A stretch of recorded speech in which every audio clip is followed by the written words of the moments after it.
People, we're back here, man. It's the Boxing Lowdown, and let me just apologize first of all. I don't know what happened with that stream, but literally my live, I think it was the Wi-Fi or something. I don't know, it just cut out. But anyway, we're here now. We've gone through the intros. I'll literally just say it again. My opinion of that fight. First of all, we'll start off with Okolie and Cieslak, and very messy fight. Okolie got the win. Didn't like the holding. Didn't like the rabbit punching. Not a very good fight to watch at all. But, you know, Okolie got the win. It's another learning fight for him. And he moves on. Maris Bradis was there in the ring after the fight. You know, they're trying to build that up. I mean, he was there. It was good to see him there. You know what I mean? But listen. Was it? Well, hopefully they get that on. You know what I mean? At least he's not chasing Jake Paul or anything like that. Was it Maris Bradis or was it Ronald McDonald? I couldn't tell. Well, I don't know, man. I just don't really... I'm not into all the games, but if we strip all that, we still got to recognize he is the #1 cruiserweight in the world. And it was good to see him there. And hopefully he is serious about making this a Okolie fight. So hopefully that does happen. But yeah, Laurie, your thoughts on the fight? Disappointing to watch, man. I was disappointed. I mean, listen, I like Lawrence Okolie. I know him personally. I was hoping that he would go in there and put on a devastating performance, or even forget about devastating, just a good performance. But listen, he won and he won well, but it wasn't a great fight to watch. And a lot of the old issues concerning Lawrence Okolie remain, you know what I mean? So as much as we said a few months back that he was seeming to be improving, you look at that tonight and it was like watching a rerun of the Matty Askin fight, wasn't it? Yeah. So it was very disappointing, man. I thought both fighters were poor, actually. It wasn't just Okolie. I was disappointed in Cieslak. Yes, he's tough. Yes, he's strong. Was he in there to win or was he in there to just survive? I don't know. Am I being a bit harsh? But I got the impression that... No, I thought he tried. He tried. I thought he did try, Cieslak. You don't think he tried? I think he tried to go the distance. Let's get Shane. Let's get Shane in here. We got Shane in the house, man. We're going to get his thoughts on this as well. He tried, Daryl, but he tried to go the distance. He didn't try to win. There's a big difference. I disagree. I thought he tried. He just wasn't good enough. What do you think, Shane? I mean, I told. A shout out to Laurie. Shout out to Daryl. Shout out to you guys, man. Thanks for having me again. I told you guys about this Lawrence Okolie Source. What's his name? The Source, or whatever you want to call him. That dude only got a jab and a clinch in his game, bro. And since he's been with Shane McGuigan, I mean, that's a good right hand as well. But you gotta get past the clinch for him to even land that right hand. But I would argue about that. The jab was almost non-existent tonight. I mean, today, but nothing, not even his right hand was existing. All he had was a clinch game. I told you guys both on Thursday that this dude, I mean, this dude should not be in boxing. He should be doing wrestling or something, because that dude just clinches. I ain't got nothing to say about that dude. I told you guys on Thursday, but you guys were saying he turned over a new leaf or something. Bro, I don't want to hear none of that. Who said that? I said that all this dude can do is clinch. I said that. And none of you were entertaining. Which dude you talking? Okolie. All Okolie does is clinch. So was it him that was just doing the clinching? To me, it was both of them just as bad as one another. To me, I look at it like this. When you clinch against Isaac Chamberlain, against the Ngabu, and against Matt Yaskin, you're the culprit in multiple fights, so it's your fault. He's still undefeated. He's got the WBO belt. You know what I mean? He got to the Olympics. I mean, we got to give him this guy his flowers, man. Even if it is not to our liking, he's still undefeated and he's still a world champion. Shane, in the first round there, Lawrence Okolie nearly decked him with a big right hand. I think from that moment on, his ambition was to survive rather than win the fight. He never any time showed me that he was in there truly to win. Now that's what I thought. I disagree with that. I disagree as well. I disagree with that. Well, that's how I saw it. Whoever fights Okolie I'm just telling you that you gotta go in there with some extra Vaseline, like put that all over your body so he can't hold you. Because that's all this dude does is hold. Whenever it's awkward fight, a tough fight, and he can't land that right hand, all he does is hug. I ain't got no time for that dude, bro. I ain't watching Strictly Come Dancing. This is boxing. And I ain't got no time for that dude, bro. That dude is far from an elite fight. Okolie well won the fight, let's be honest. Any decent, I can't remember Cieslak landing a decent punch all night. Maybe one left hook or whatever. Cieslak's a B-level fighter at best. You know, you shouldn't be having to hold and hug for you to even win a fight. Yeah, well, that's what I'm saying. I don't think you could put all the blame on Okolie because I don't think Cieslak was truly ambitious. This always happens with Okolie, though. You saw it always happens with Okolie. You saw the smiles in his corner. You saw the smiles in Cieslak's corner when that fight was done. That was their mission accomplished. They did not come to win, especially after he felt that right hand in the first round. Okolie might beat Okolie. The jab was non-existent tonight. He's got no inside game. He's too predictable. He starts his attacks from too far out. He falls in off balance. And overall, he needs to vary his work. And you know what? These were exactly the same things we said after he fought Isaac Chamberlain. So it's almost like the guy's made 2 steps forward and tonight he's gone those 2 steps back. So I think there's a lot of work to be done. And I'll tell you what, as much as I don't adhere to the sort of marriage break, the way he conducts himself out the ring, you know what I mean? It seems bizarre, that stuff that he does, but you'd have to make him a firm favourite over Okolie, man. He beats Bradis because all he's gonna do in the Bradis fight is hug as well. So he might get the decision just through hugging. This guy is just gonna, no matter who he fights, he's just gonna hug and hold. So he might beat Bradis with hugging. You know, you don't know. When you watch Okolie, you can't judge the fight on punches landed. You just have to judge it on how long has Okolie held in this round. That's how long. That's basically it, bro. I ain't got no time for that dude. That dude is a B-level fighter at best. On his best day, he's a B-. We got someone in the chat here. We'll get him in. Ian Hamilton. He regularly contributes here on the show. Ian, what was your thoughts on Lawrence Okolie's performance tonight? Evening, all. What can you say? For me, I don't know who. I'm kind of with who I think was it Laurie who said that as soon as Okolie hit him, it was like he was just trying to. I just felt as you get the guy who was trying to survive. He was just that's what he was doing. He didn't come to win. Again, people go at Lawrence for the whole he holds and all. Well, you know, it takes 2 to tango. Like the other guy, every time he got near him was just like trying to throw him around like a rag doll. I mean, you're trying to do it with Okolie. I mean, the guy's strong as an ox. But I mean, yeah, he got the win. He did get the win, and that's the main thing. And you know, this guy was just this guy looked like he looked like some Polish hooligan or something. I was thinking, this guy looks nuts. I thought they were both at fault, man. I thought Zizlak was terrible with the rabbit punching. I thought Okolie was falling in a lot, just smothering his work. It was awful to watch, man. The best thing about it, I think someone else said it in the comments earlier, was the ring entrance. Do you know what I mean? It was not a very entertaining fight at all, and it did remind me of the Okolie Matyaskin fight for sure. But I hear what you're saying. Don't remember that one. Sorry to cut you off, bro. I hear what you're saying, and I agree that they're both at fault. But let me put it this way: you see, if your wife cheats on you, and then she continues to cheat on you, you can't blame the person who she cheats with. You have to blame your wife. And this man continues to hold. We've gone from. I can't blame Zizlak. Marital problems. No, let me explain. I can't blame Zizlak because this is a continuous issue with Okolie. No matter who we fight, I think it's more Okolie as well. Hold on. I was at the fight last night in Glasgow and all that. So if you want to get that going, I mean, goodness grief, and that was clinching all night.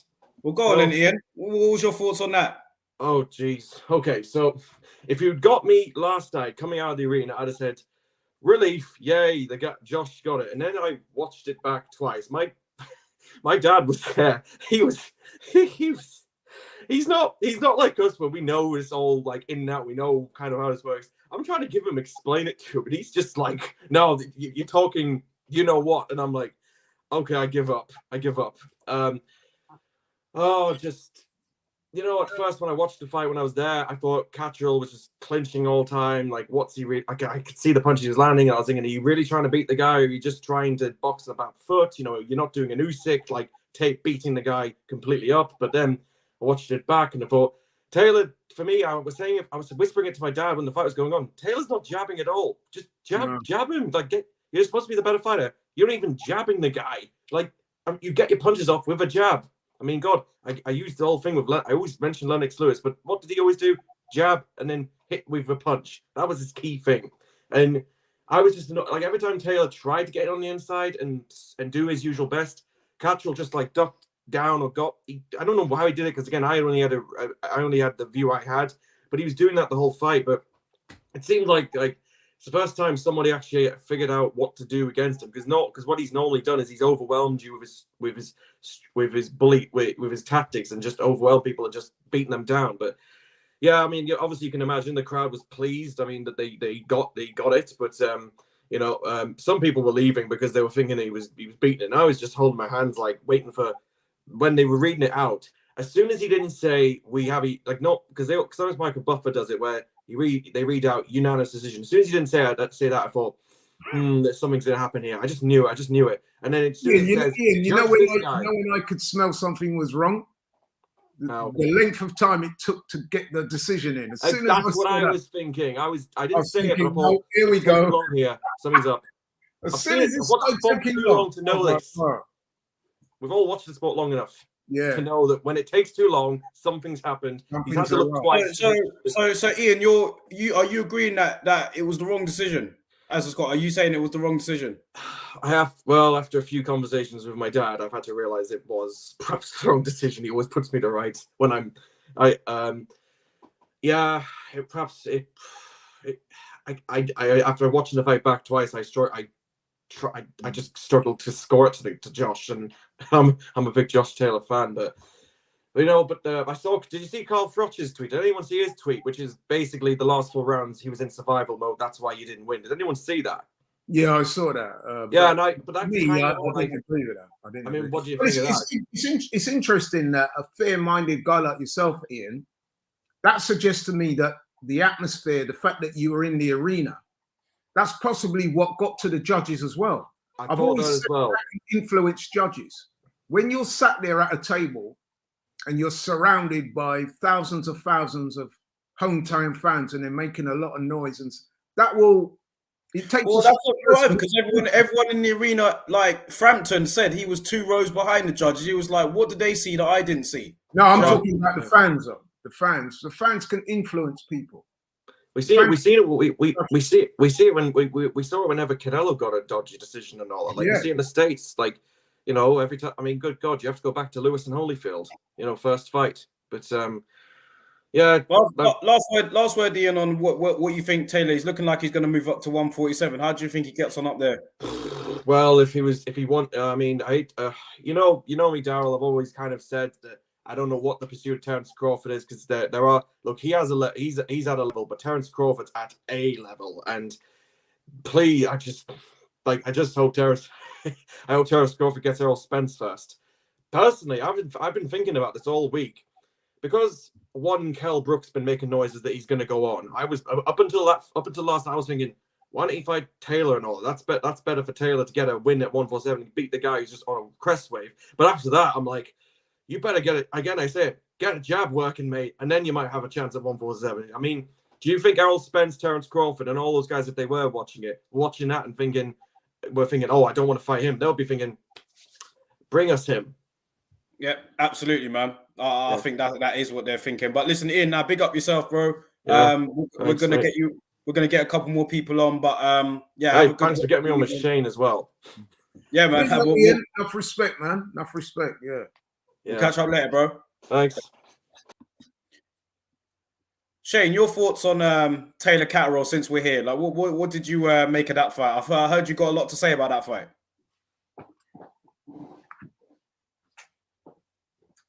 Shane, still there? All right, Shane's not there. Let's add Ash up in here. Ash, give us your thoughts on Okolie and Cieslak, first of all.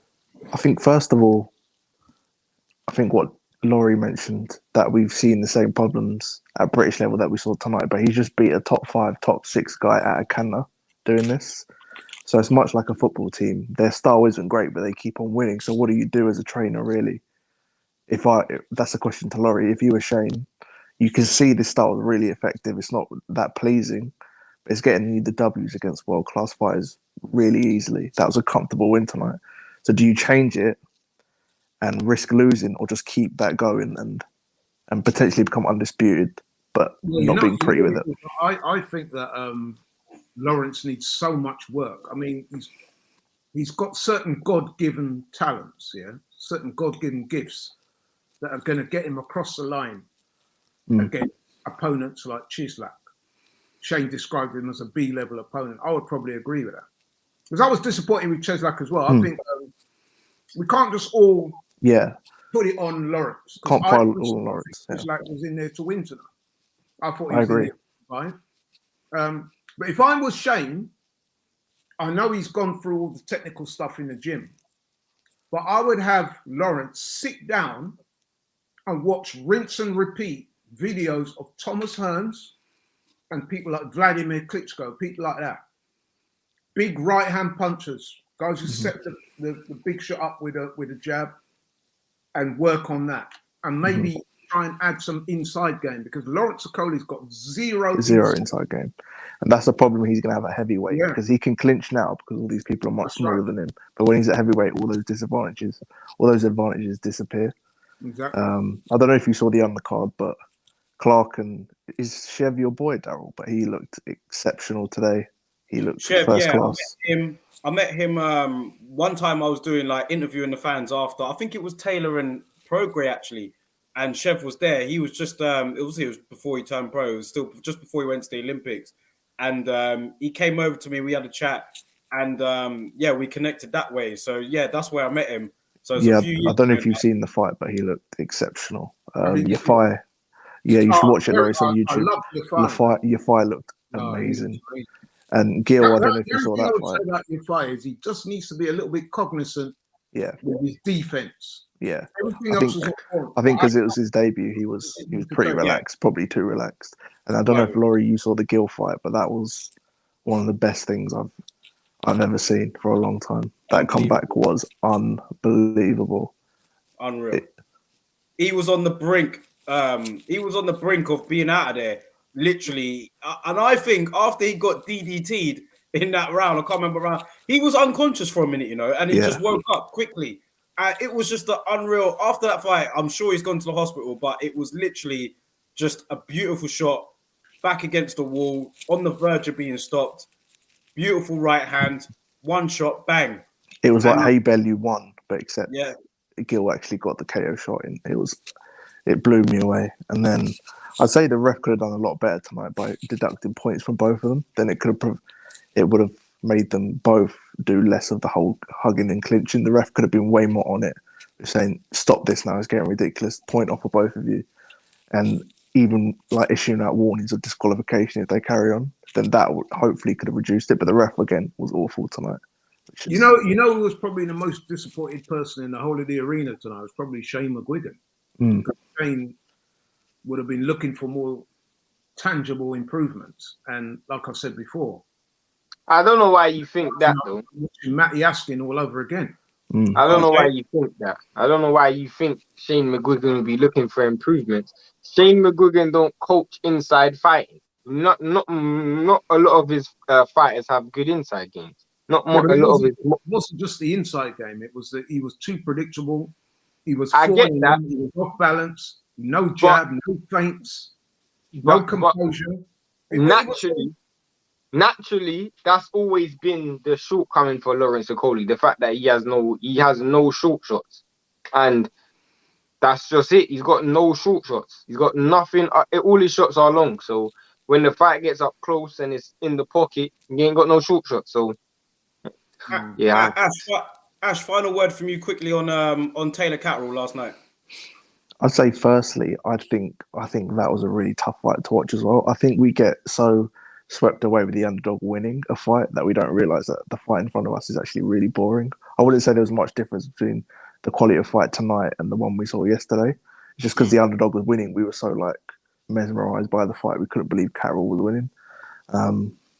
I'd say it was a robbery. There's nothing else you can say. But does anyone have any faith of anything being done? Not at all. It's just the same refs on a turntable that get recycled every time and make the same mistakes every single time. Ash, it's interesting that I was telling Daryl this morning, I got into a Twitter spat after that fight with no less than Dan Raphael. Oh, of course. I came after him, man. This guy had the temerity to say that that Josh Taylor won the fight. Him and Doug Fisher were tweeting, yeah, I thought Josh Taylor did enough to win. I can't understand what the fuss about. So I just came after them both. And I said, that's the problem with boxing. Dick riders like you two are just ruining the sport. You've got no integrity, nothing. You know what I mean? And I just got really angry. I went after him, man, and me and him had a little bit of a spat, and I think he's blocked me. But so what? These guys they're part of the problem. No, of course, because Taylor's the star fighter. Taylor's part of the top ranked machine. Part of the problem. They are part of the problem. They are not the solution.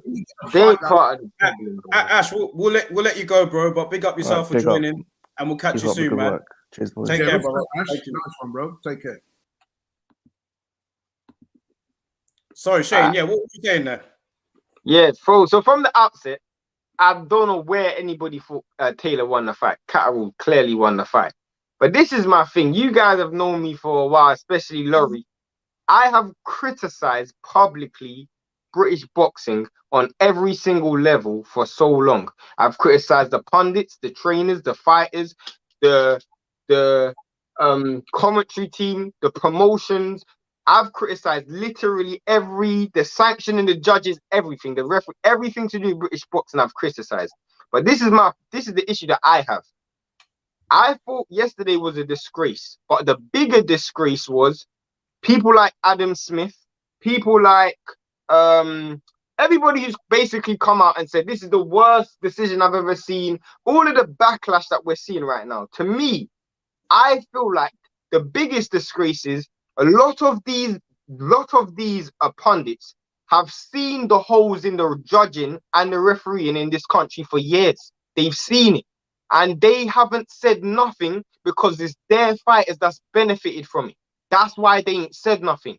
I've seen numerous fights. There was a fight I watched 2 weeks ago where there was a dude on the undercard. He clearly won the fight.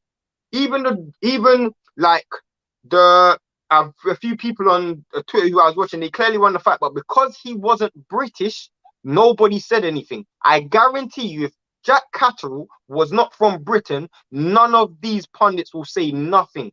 Nothing.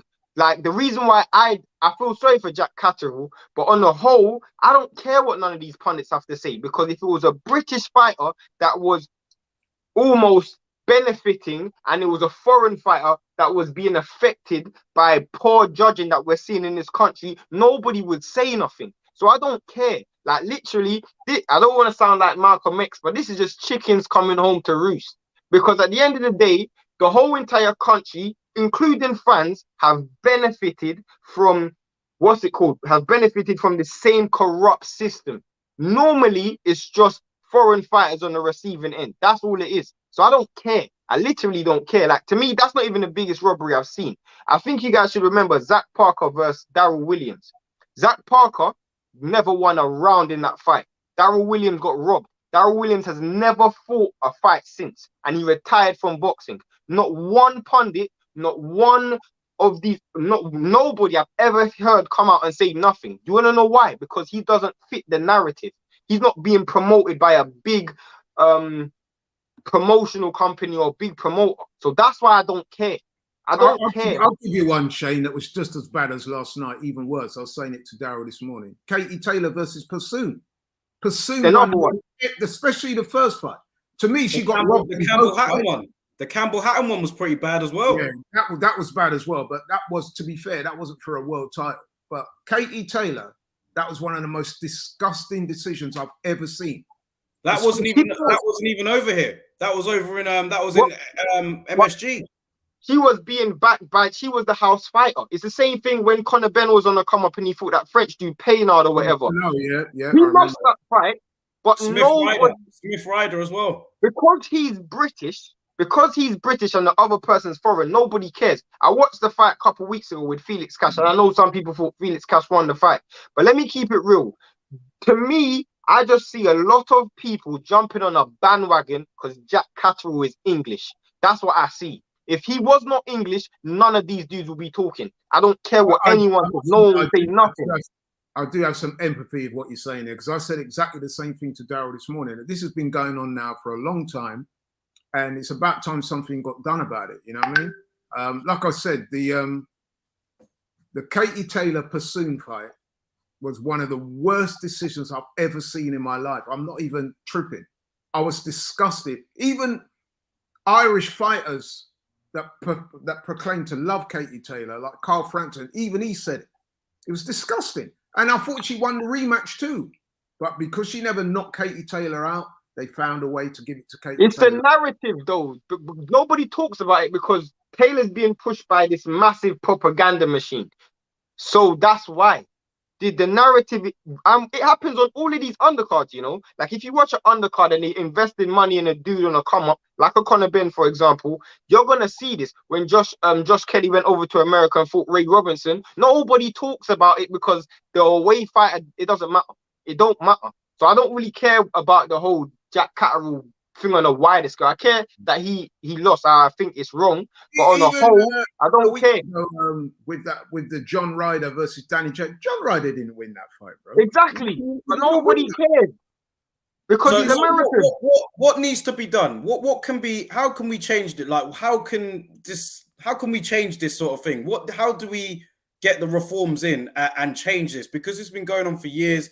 England, Britain, should I say, is becoming like what Germany was referenced as in the past. Now it's looking like England is the robbery capital, or should I say Britain.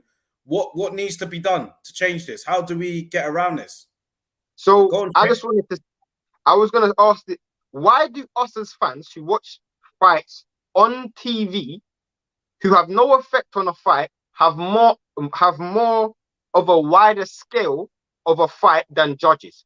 We get chances to see replays and many angles of punches that don't look like they land, but they land. Like I remember I was watching Brandon Figueroa versus Stephen Fulton. Because of Brandon Figueroa's frame, he smothered a lot of the work. When you watch it on a replay, Fulton actually landed the shots. But judges can't see that ringside. They only get one chance. But in cricket, for example, you've got officiators who see it multiple times and they can make decisions because they get multiple angles. It's in other sports. So to me, I don't know why. I've been ringside. Both of you guys have been ringside. It's very difficult to see every punch that lands. It's very difficult. So why are you being handicapped and you are so important in the decision of this fight? You should have. What needs to be done? What needs to be done? I would put judges in a room where they can actually get multiple angles on a replay, so they can see if a punch has landed or not. I remember Majumov a couple fights ago. He knocks a dude out, but they say it's a slip. I mean, these judges should get to see multiple angles. They get one angle and that's it. One time and that's it. A bit like VAR then, basically. I think that's a good idea. When they're scoring rounds, just like the third umpire in cricket, you also hear them say, this is why I'm giving the decision to X, Y, and Z. You should be able to hear these judges are being accountable. Shane, you know what? I just want to say this, yeah? You make some very good points here. I've never thought of it like that before, so credit to you for that. But what I'm going to say is a little bit different. You see, even if we adopted your plan there, yeah, those guys last night would still have scored it for Taylor. You know why? Because they're corrupt, bro. You know what I mean? That fight was not hard to score. Everybody that watched that fight straight away watched that and they knew who won that fight. With Figueroa and Fulton, there was some swing rounds there. It was a case of Figueroa's aggression versus of course. So that's slightly different. because that's more nuanced. It depends on what you value most as a judge. Yeah, no, of course. With last night, Taylor was poor for vast spells of that fight, right? And Catterall was the one that was landing the clean shots. It was obvious. And you know why it was obvious? Because, to be fair, Catterall didn't do anything sensational. He was just landing the jabs and the 1-2s. It was easy to score, bro. Easy. So that what happened last night, I would say, is the straight up corruption. Yeah, I didn't like Taylor after the fight as well, man. Listen, it's not his fault. He didn't do the scoring on the cards, but I thought he could have handled it with a bit more class. Some of the things he was saying, just some of the comments that he was making in reference to, you know, the fact that, you know, he didn't think it was close and this and that, not really acknowledging Jack Catterall and just totally dismissing the view of a rematch as well. I didn't think he handled himself very well either. So he's not really endearing himself to the public or the fans after that performance. Can I ask you a question, Darryl? I just want to ask you this question. Why do judges and referees never face the public after they make fight? That's one thing I've always said. That's one thing I've always said that should happen. I've gone to fights, yeah, and I don't know what it is. I swear to God, I've gone to fights, and after the fight, referees and judges literally just disappeared into the abyss. I don't know where they go. Like, I think there was an interview. I think there was an interview one time, and this is what I'm saying about the dinosaurs or the British Boxing Board of Control. Like he was asked about, you know, why don't we possibly interview or like get the judges or the referee their opinions of the fight, and he literally looked at the reporter as if to say, like, what are you talking about? These guys are stuck in the past. They're stuck in their ways. They're not going to do anything about this result. They're not going to investigate it. They're not going to do anything about it. We've had people like Bradley Skeet say, I've walked away from the sport because of the ridiculousness of the British Boxing Board of Control. What you said there about Darryl Williams as well was a great point. Do you know what I mean? They don't do anything about it. Look at the Shiraz and Bradley Skeet fight. They don't do nothing about this. I agree with both of you on that, but where I slightly differ from you, I don't think it's a scoring thing. I'm going a bit deeper than that. I'm saying it's a corruption thing. I'm saying it's if the guy's the house fighter and he's the favoured name, the big star, it seems that all he's got to do is stay on his feet. If the fight goes to a decision, he's going to get the decision. I mean, look what happened, and this is not in this country, by the way, which is why I bring it up. Look what happened with Robson Conceicao and Oscar Valdez. For a start, Oscar Valdez gets caught cheating in the run-up to the fight. That means he should never even have entered the ring that night, yeah? That was bad enough in itself. The fight goes ahead, which he should never have done. Robson Conceicao clearly wins that fight. Okay, he may have dropped a couple of rounds, but hey, it's a 12-round fight. He gets absolutely jobbed and nothing happens. Now, Oscar Valdez is stepping into a big unification fight with Shakur Stevenson. Robson Conceicao, who won the fight fair and square, he's been forgotten about. Yes, I've interviewed, fortunately enough for me, I've actually interviewed Robert Smith, who's the head of what's it called? The British Boxing Board of Control. And I asked him a question. I can't remember what I asked him, but he said to me, I swear to God, I'm not making this up. He said he believes that British boxing has the best judges and referees in the world. That's what he told me. To my face. To my face. These guys are arrogant, deluded, and they're stuck in their ways. That's how I look at these guys. They're not going to change. Is why what you said there, Shane, that is why nothing will ever get done, innit? Because if he thinks that way, how the fuck is he going to implement any changes? Because he's already telling you he thinks they got the best system. It's flawed to the core, man. And it was a black eye yesterday because Jack Catterall, someone said it yesterday. They said with him, you know what I mean? For that, he should have got the win last night. That would have propelled him. That would have been life-changing money for him in the future. Like, he's not going to get that in his next fight now. Do you know what I mean? So this sort of thing, man, these guys are putting their life on the line in the ring. They've sacrificed however many weeks and months to get themselves ready for this moment. Remember, Jack Catterall stepped aside, didn't have to, didn't take no payment to step aside. He just did it. And this is how he was rewarded for that performance. It was a black eye yesterday. Like I said, it's not just the judges, though. We really do need to think about this. That's why I'm saying the whole system is corrupt, because when you got so-called established journalists, one who writes for the Ring magazine, one who's an independent journalist that is considered by a lot of people as one of the primary journalists in boxing. Dan Raphael saying that he thought that Josh Taylor won the fight. That's what I'm saying. The whole system is corrupt. The whole system, because these are the guys, they're journalists. They've got no integrity, they've got no honesty. They're just happy to go along with the corrupt thing because they get their interviews, they get their ringside seats, they get their largesse. They're considered part of that inner circle. Doug Fisher, Steve Kim, Dan Raphael, and the likes. They're all in it together, bro. They're all in it together. Trust me.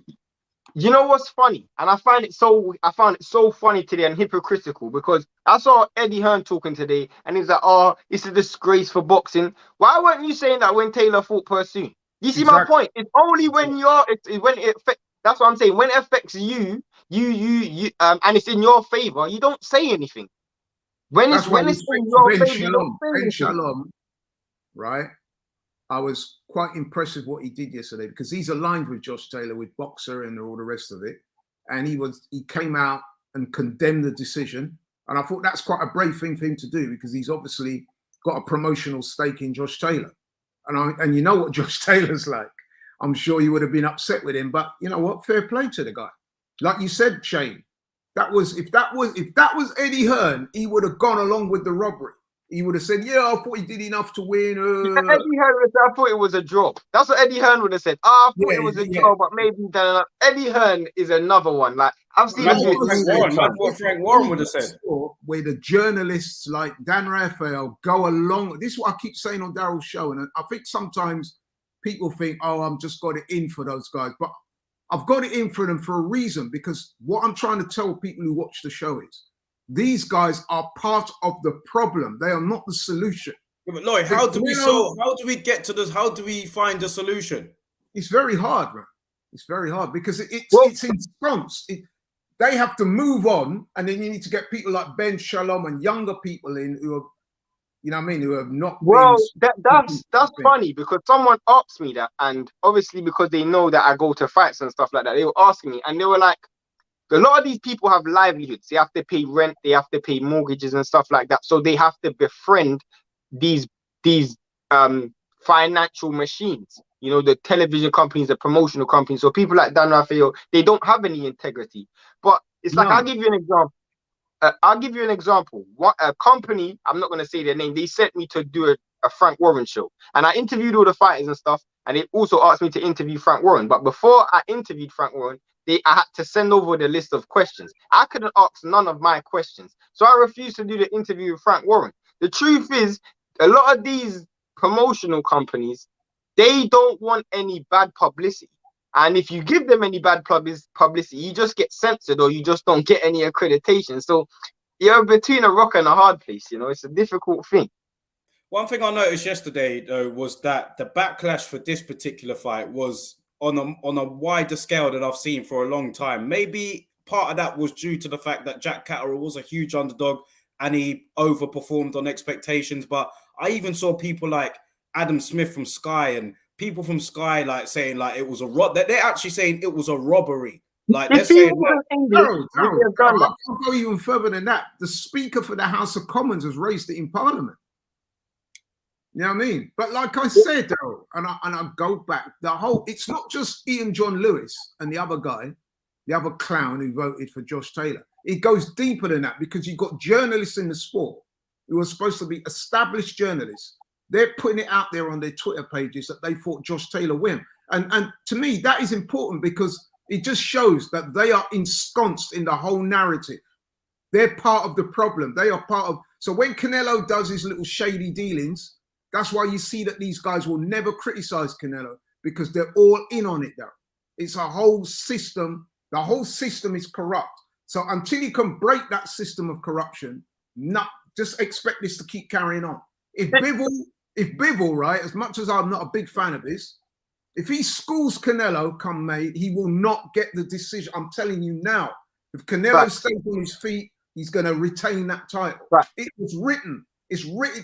It's sub-written in the contract. unless Bivol stops him, he's not getting a decision. I'm telling you now. Put money on it, bro. Put money on it. You said this in the House of Commons and all of that stuff, and everybody's talking about Adam Smith and everything. Let me ask you a question, Daryl, both of you. If Jack Catterall wasn't English, do you think they would be saying anything? No. Well, that's my point. I don't care what Adam Smith has to say because he's another hypocrite. He was there when Pursoon got robbed against Katie Taylor and several other fights. He was there. He didn't say nothing. Where was all of this energy when it's non-Brit? So it's favoritism.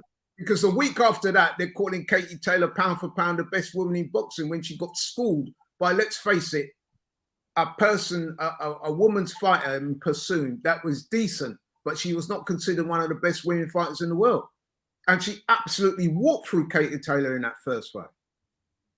I have to say, man, this sort of thing, it really, like yesterday, I was demoralized, man. I'm not going to lie. I was demoralized. I'm just thinking like this sport, man, we put a lot of energy into it. Do you know what I mean? Like, and you could only imagine what the fighters are doing, but putting energy into this, watching it, and then just seeing someone get robbed blind like that, it's draining. It's chickens coming home to roost, mate. Chickens coming home to roost. That's all I see it as.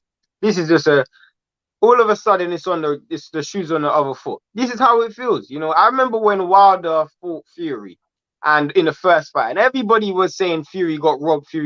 I didn't even think it was that much of a robbery, but whatever.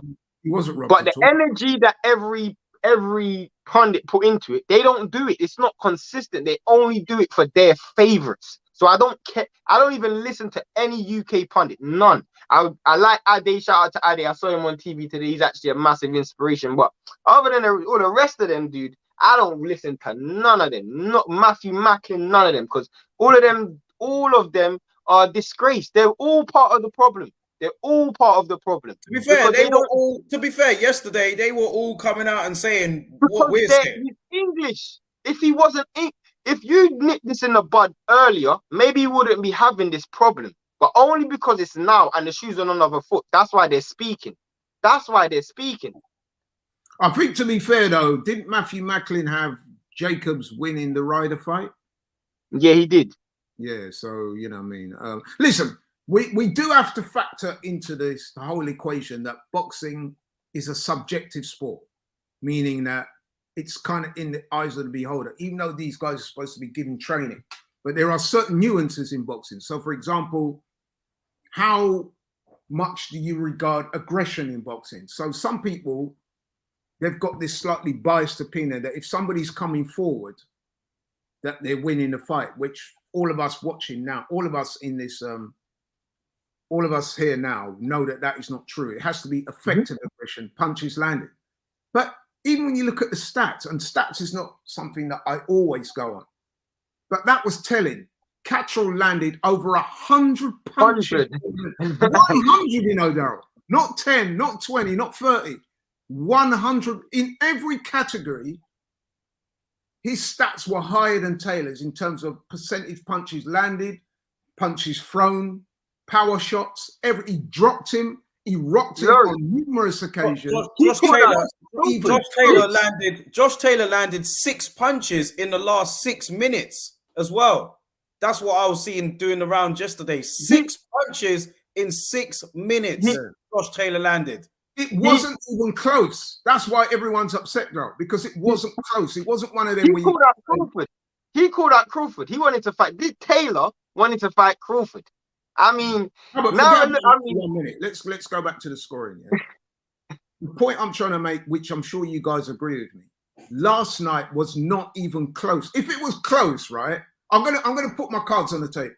If it was close, right? We all know how boxing works, and it's not just boxing, other sports as well, where there's subjective scoring. So, for example, figure skating, where judges have to make an assessment on what they see. If it was close, and you're thinking, boy, you know what? I'm not sure who to give that round to.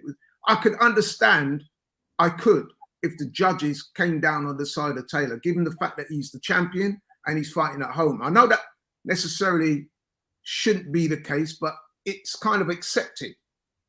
But this fight yesterday was not close. After 8 rounds, I think I've given Josh Taylor 1 round. He got dropped. He got a point taken away, and yet still he wins. It's disgusting, man. Seriously, it's disgusting. But then, like you said, Shane, you are right when you raised that very, very good point. Is that all these guys now, Nigel Travis, Jamie Moore, all these guys, yeah, fair enough. What you're saying is right. But where was that same energy when Pursoon was getting robbed by the judges when she fought Katie Taylor? You know what I mean? And I can think of several other examples as well. Let's talk about the future, because it's looking like Josh Taylor. I know you hinted at it, Shane, but it's looking like that was his last fight at 140 pounds. He is looking to move up to 147 pounds. I was having I put on Twitter today that he needs to stay away from Terence Crawford. Josh Taylor does, but then a Twitter user came back to me and he was just like, "Look, he had a very bad night. I thought that Jack Catterall did enough to win. I would pick Bud if they did fight him and Josh Taylor. But should we give him the benefit of the doubt that it was a bad night? He was bad at the weight, and he can be a lot better from what we've seen.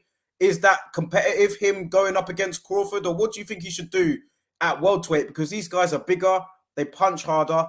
I'm sure the gloves are a bit smaller. I think they are once you hit welterweight. So what kind of route do you see for Josh Taylor at 147 pounds? How do you think he does now?"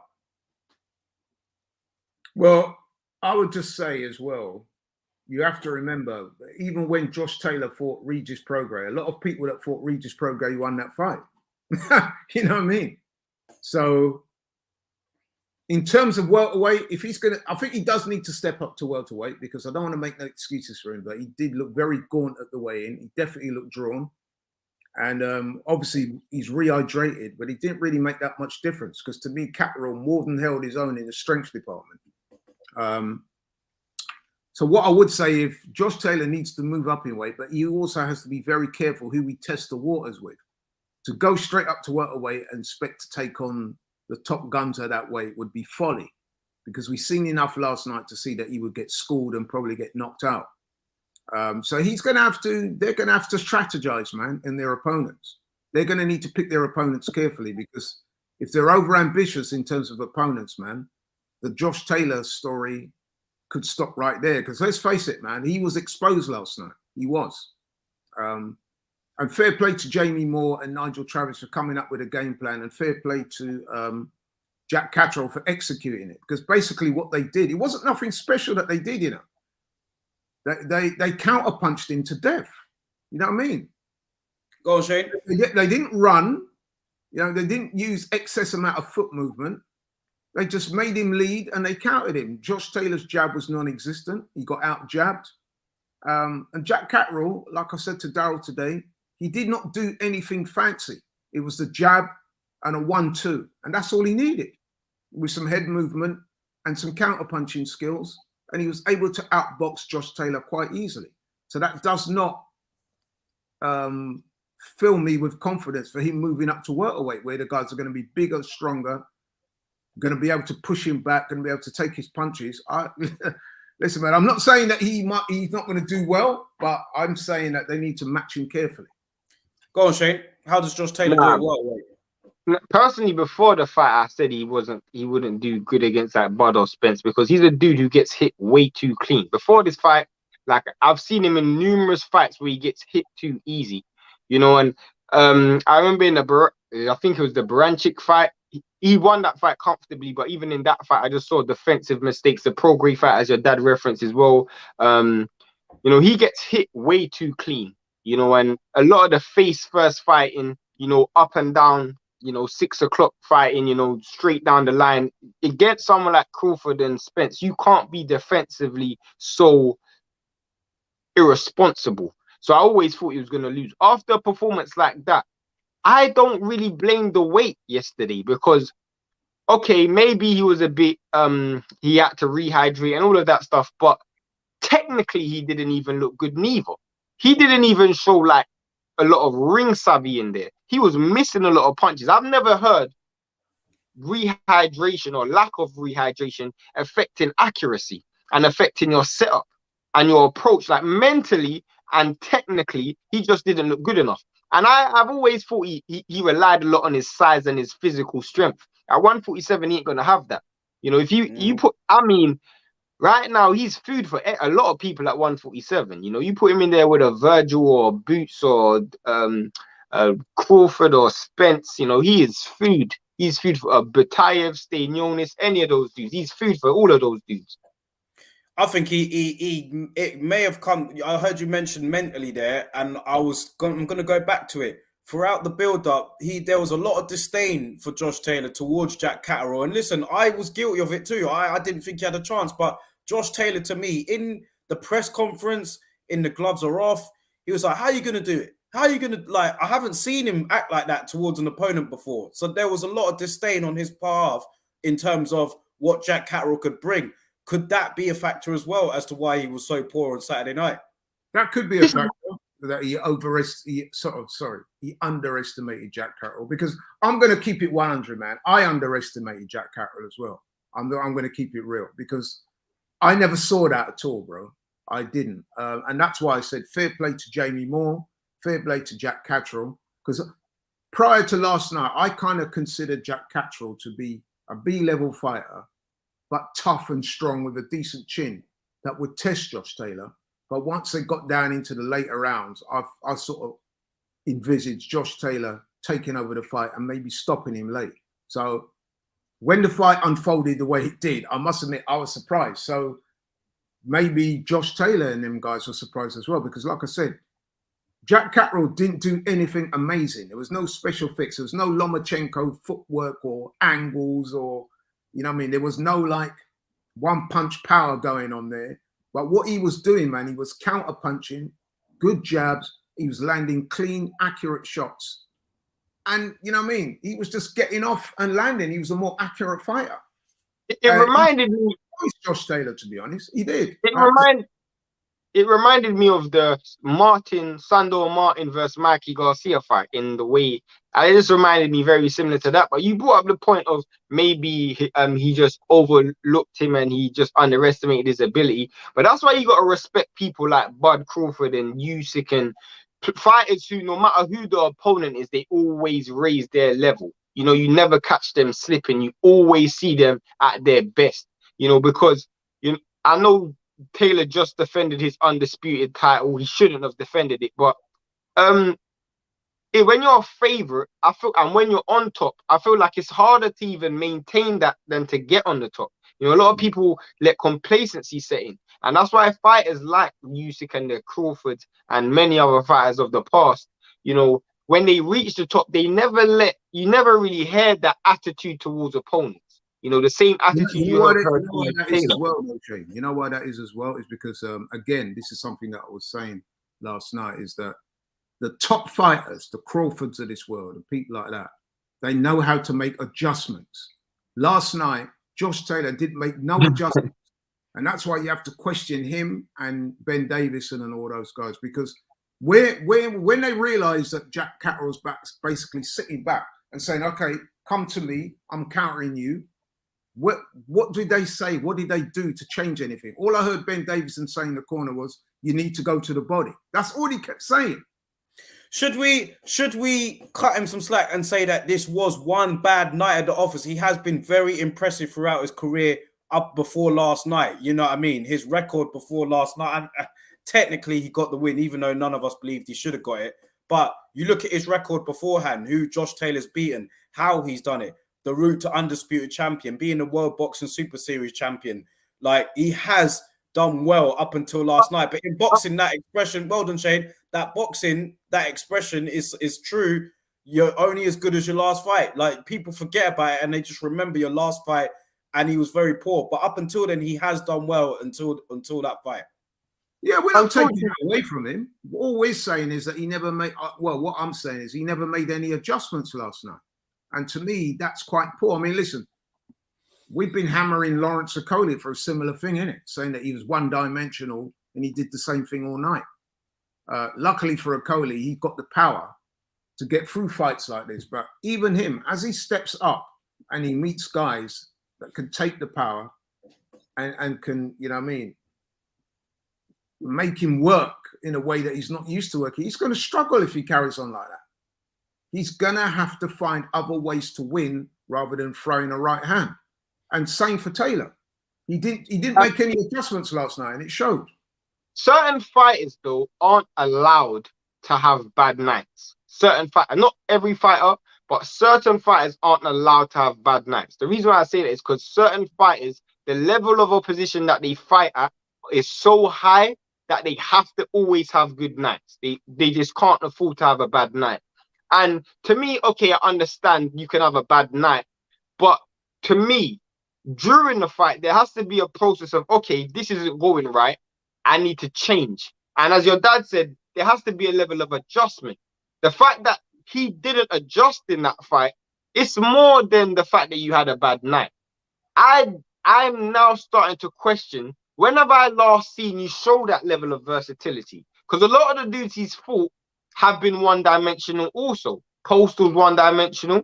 Ramirez was one-dimensional. Baranchik was one-dimensional. A lot of the dudes he's fought is one-dimensional. So I'm just wondering, maybe he doesn't have the ability to adjust. Maybe he doesn't. I'm not saying I don't know, because he's never really had to. He's never really been put in a situation like that. Who would be an ideal opponent for Josh Taylor at 147? I was thinking it probably won't happen because of the promotional, the all that carry on with the promotional companies and stuff. But Keith Thurman, Josh Taylor, what do you think about that? I mean, I'll tell you a good fight coming up in weight for him, because he'd be coming up in weight at the same time. Teofimo Lopez. Teofimo versus Josh Taylor. Teofimo's coming up to 140. Taylor will be moving up to 147, so that won't happen. Oh, right. Is that okay? I thought that. Right. Yeah. Okay. Fair enough. Yeah. Right. So for 147, he needs to lower level opposition, man. He can't afford to get in there with Thurman. I don't think so. I think that'd be a step too far. What, you think Thurman would be a step too far for Josh Taylor now? At this stage, yeah. For dipping your toe in the water at welterweight, I don't think Thurman's a good look. Kell Brook? I'm seeing Conor Benn in here. Maybe Adrian Broner. I don't know. You're going too far now, bro. Yeah. You're going too far now. Yeah, but Adrian Broner's a Francisco says, Laurie, do you still think Taylor walks through Tio? I've always thought it'd be a great fight, and if Tio gets his head together, he wins, but it depends on who can execute on the night. I don't even think it's worth talking about that, because that won't happen. Yeah, I'd still go for Taylor all day long. Not front. Seeing Conor Benn in here, Shane. Conor Benn will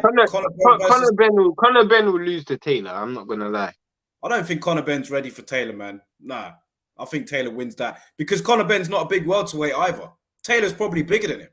So, yeah, I don't see that. Conor Benn's improving. I give him credit. He is improving slowly, but that fight, I have to see him. He needs a couple of fights, man, to test his water. They'll probably find no disrespect. They'll probably find some old guy. Cavialski, I see that. That's a good fight. What about Avanesian? No, that's just too much of a threat. You think so?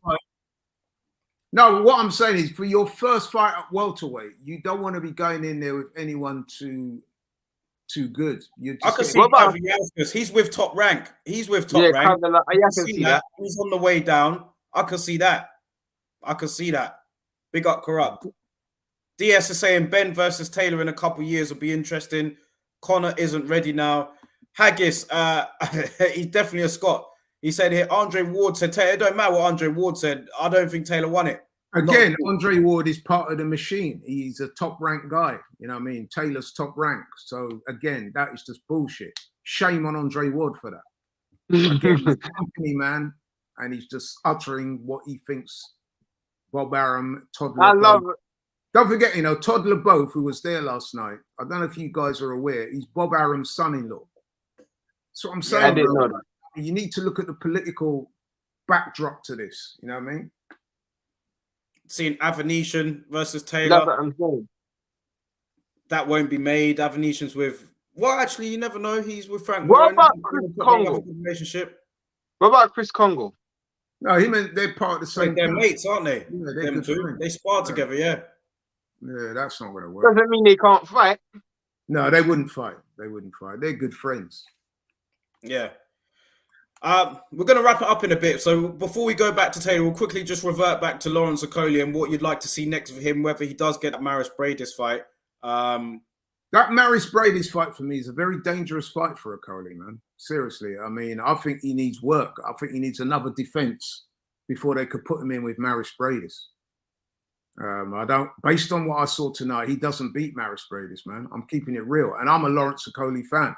I want him to do well. But based on what I saw tonight, I think Maris Bradis would know a bit too much for him and would hit with enough power to give him a really hard night. It will look like the Dorticos fight all over again, innit? Bradis versus Dorticos, where he just walking him onto punches. Yeah. I don't think that's a good fight for Lawrence. I think what we maybe saw Makabu, that'd be a good fight. Makabu, get some I think Makabu's a decent fight for him. I think that's a winnable fight, but Makabu knows enough to give Lawrence problems, man. I'll be honest with you. I'm seeing here, don't take the Bradis fight, please, Okolie. Corrupt is saying here, Bradis is 40. And then Davek Penyong is saying Bradis will take it inside. Like you said, Laurie, Lawrence, he hasn't got an inside game. Got zero inside game, zero. So what he would have to do is keep it exclusively on the outside. But then the problem with that is Lawrence hasn't got a great jab. You know what I mean? He's boring with it a lot today. Yeah.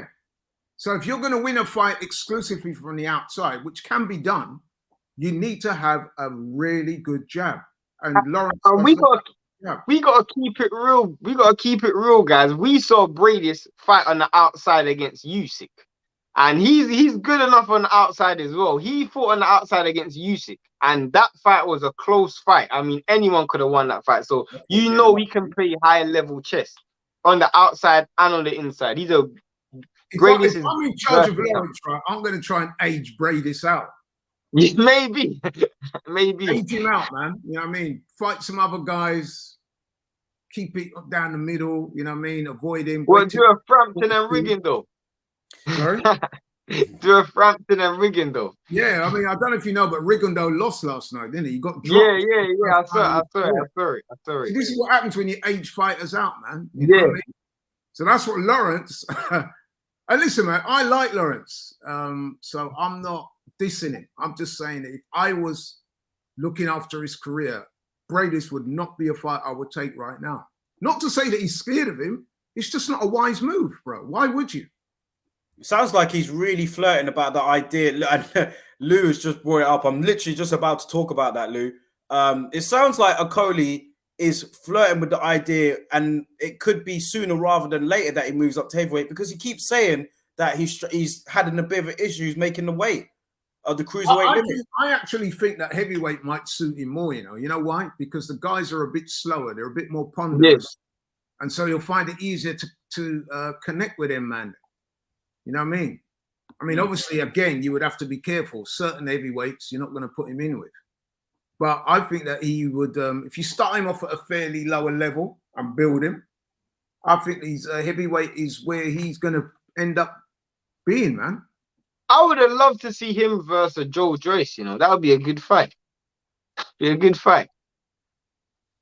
Not right now, though. I think Joyce would beat him. Joe Joyce would be too strong. Joe Joyce is real slow, though. I won't lie to you. No, but he's the guy can take punishment, and he's got a hell of an engine. The cardio, Joe Joyce's cardio is probably the best in the heavyweight division. Most likely. So you don't want to be like, you land a couple shots. You imagine Lawrence, it would be the same thing what happened to Dubois. You land a couple big shots on Joyce, he eats them up. And by 7, 8, 9, 10, he's just cranking up that engine. Yeah, he's just starting to get warm. I think stylistically, one of the worst fights for Okolie at heavyweight would be someone like Dylan White, because he loves when it's rough and tough. You get like I said, hopefully when Okolie's ready to make his move on heavyweight, those guys might have moved on. That's why I say start him at heavyweight now, get in some fillers, what I call fillers. What, him and Babic? Huh? Him and Babic. Babic is a bit risky right now, bro. I think he walked through Babic. I think he walked through Babic, bro. He'll walk through Babic. Yeah. I wouldn't say that is his first fight at heavyweight, man. Trust me. How easy do you want it to be? How easy do you want to do? What's the guy that they always bring over from America to fight? What's his name again? The guy that fought Fabio Woodley and all them, man. Melina. Yeah. Get him out of here. He shouldn't be. We don't even want to see him over here again, man. Oh, bro. Or even that Scottish guy that won last night. That's someone like that. I'm seeing Murat Gassiev here. That would be a good fight. Nah, bro. I want to see him fight Gassiev. No, Apparently, Gassiev was having problems with VADA testing, man. So I don't know about that. Yeah. Okolie versus someone like a Yoka. What about that? No, why are you joking? No. I'm seeing here Okolie is the British Wilder. He's awful. No, that's Riakporhe. That's Riakporhe. Riakporhe is a Wilder. That is Richard Riakporhe. He's Deontay Wilder. No, well, you know what? Michael Hunter for Okolie, possibly. Maybe a Michael Hunter. Not Wilder comparison, because to me he is a bit like Wilder. To me, he is. Who? Okolie. He hits harder than I think Riakporhe is more like Wilder to me. I think Riakporhe fights more like Wilder than Okolie. Last one, guys, before we go, man. I just want to talk quickly your thoughts on. I know Laura will be happy about this. Chris Colbert losing last night. And just your reaction from that show before we go. I'll get you first, Laurie. I can't wait to watch all of the fight. I've seen clips of him getting dropped and literally running around the ring, man. You know what I mean? The guy, I can't stand Chris Colbert. I said it on your show the other day. There's something very arrogant and obnoxious and very condescending about the guy. I just find him a real idiot. And I love that, man. A bit like when Tio got his ass handed to him. But you know what? With Teofimo, at least he went out on his shield. He tried to fight back, and he was beaten by the better man on the night. But with Colbert, from what I've seen, I haven't seen the whole fight. Apparently, the man spent the last 3 rounds literally running around the ring. And he was the same guy that was saying that Shakur Stevenson ain't got no dog. So you see what I mean about these guys? He's a despicable person, man. I've got no time for him at all. And I was so glad he got beat. Punch Mullet said, I think we were all happy that he lost last night. Yeah, have you seen a more nauseating? I mean, I thought Teofimo was bad as well. And don't get me wrong, he is bad. Him and his dad, they're really bad. But Colbert is up there with them. He's the same type of person. So I was so glad when he got his ass whooped last night. I'm not going to lie, I don't want to bring this to race, but this is like a typical case of like when a black fighter is at a certain level, or they believe they're at a certain level, their head goes in the clouds sometimes. You see this dude buying all the chains and all the furry clothes and all that stuff. He's more like a pantomime to me, changing his hair. I was never really, he's always seemed a bit the weird. level of disrespect that he shows. I mean, the other day, for example, when Shakur Stevenson beat Jamal Herring, and Jamal Herring's a good fighter, man, Olympian, 2-time world champion, honest guy. This guy was absolutely shredding me on social media, calling him a bum, saying to Shakur Stevenson, saying, I wasn't impressed because you didn't knock him out. He was a bum. He's not got nowhere near the attributes, either amateur or pro, that Jamal Herring's got. Nope. Shakur Stevenson. The guy's just a complete arsehole. You know what I mean? So, have you ever seen... And not just beaten, you know, it's the way he got beat just said it all for me. He took the coward's way out. You know what I mean? You ever seen... You know what I mean? Like, there are fighters out there, right? Daryl will tell you that I don't like them as people. Tyson's Fury is a prime example. But one thing you'll never hear me say, man, Tyson Fury always lets his nuts hang. So I've got respect for that man. But with Colbert last night, that just showed me that Colbert is a piece of shit. Because you ever seen someone... When he was supposed to let his nuts hang last night, he ran. This dude was doing Ali shuffles 12 rounds down. I've never seen that in my life. The dude's running around doing an Ali shuffle, and he's 12 rounds down. I don't know what this guy was doing. I've never seen that in my life. He's losing, and he's doing Ali shuffle and showboating. I've never seen that. Maybe it was a bit of defiance. I don't know, man. But what about Gary Antoine Russell and Victor Postal? Controversial stoppage there right at the end.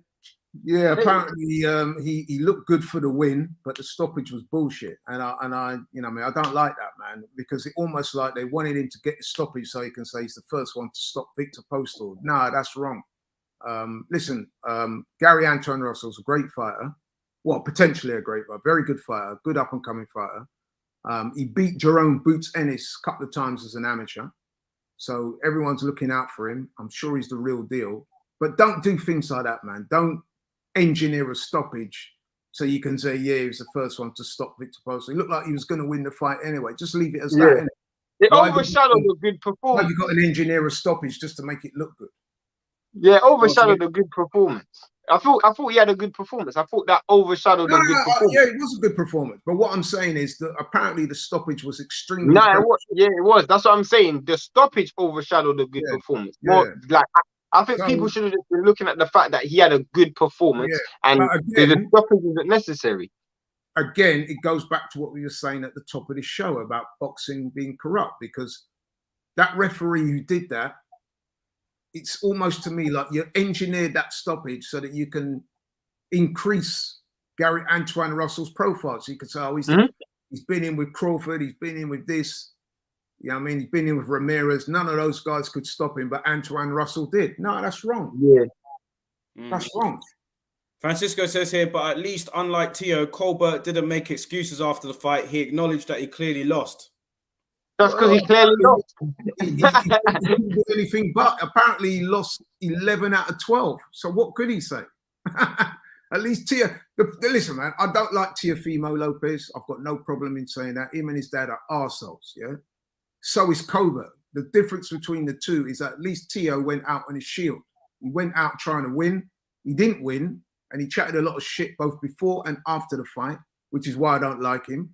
But at least he's a fighting man. Colbert, to me, is a bully. You know what I mean? Even when he beat that guy, King Tug, in that last fight, the guy was coming up in weight and took the fight at a week's notice. He got the win on points and started proclaiming himself as the next big thing. Now he's gone in against a guy his own weight. The guy he fought last night, did you know that the guy took the fight on about a week's notice? Yeah, short notice. It was short notice. Yeah. Battered him. Yeah. So that, you know what I mean? And like I said, Chris Colbert, if you look at some of the things he said, even about fighters not even in his weight class, Wilder and people. I even heard him this week dissing Dillian, saying, Dillian's wild, he's got no this. The guy's just disrespectful, bro. I've got no, you know what I mean? He said it himself. I think in the interview that he gave to Brian Custer, he said the only fighters I respect are Danny Garcia, Tony Harrison, and Erickson Lubin, I think he said. And all three of those guys are apparently his good friends. So that basically means anybody that's not his friend, he was disrespecting Errol Spence. You know what I mean? The guy's a piece of shit. I'm glad he lost. Listen, guys, man, it's been an eventful weekend for sure. One that's had quite a few lowlights, but we've had quite a few highlights as well with it. Probably Laurie's biggest highlight was Chris Colbert losing. Oh, 100%. But we're going to wrap it up here for tonight, man. Very, very good show. Let me just say that. Great to get both of you guys' reactions. I just want to get a last word from Shane and Laurie. But first of all, let me just shout out everybody in the comment section, man. The comments were fire today. I appreciate you all. I managed to get all you guys' comments up, even if I couldn't read them. Don't forget on the way out to hit the like button, share the video, subscribe to the channel if you haven't already, and really appreciate interactions, man, especially this time on a Sunday. I know you guys have got work in the morning. So, Shane, last word from you before we go, then last word from Laurie. No, man, I just want to say thank you guys for having me. You know, I'm always love it, having a good time when I'm on the channel with Laurie and Daryl. So thanks for having me. Obviously, I don't know, we need to do something like in the future. I don't know how you guys' schedule is looking, but I always fancy working on this channel. So thank you, man. Definitely, bro. Always. Nah, for sure. I know Laurie did mention it when we was at the studio the other day. Need to try and arrange something. So hopefully we can get that sorted soon, Laurie. Yeah, man, listen, thanks very much, Daryl, for allowing me to come on and express my views. I had a lot to get off my chest. It's been a mixed week for me. I went into that fight looking forward to the Taylor-Catterall, and I felt upset at the way that went because everybody knows by now Catterall should have got the fight. Moving on to today, I was pleased for Lawrence. but there is a hell of a lot of work to be done with it. He needs to get back in the lab as soon as possible. And then, like I said, man, with at least the Cobra result brought a smile to my face, because he's one of the fighters in this sport that I really have no time for. I've got no time for people like that, just disrespectful, you know what I mean, condescending, obnoxious, arrogant, and just, you know what I mean, just plain bad people. So for him to get his ass handed to him in the way it did was the perfect storm for me. So yeah, it's boxing, man, as we move. That's boxing for you, man. Big up to everybody, man. Thank you all for tuning in today. And listen, guys, we'll catch you on the next video. Me and Laura will be on the podcast next week. Shane, we need to get you on here for sure to do some more videos, man. It was a pleasure as always, bro. And thank you, man. We'll see you guys very soon, man. Enjoy the rest of your weekend. Bivol versus Canelo.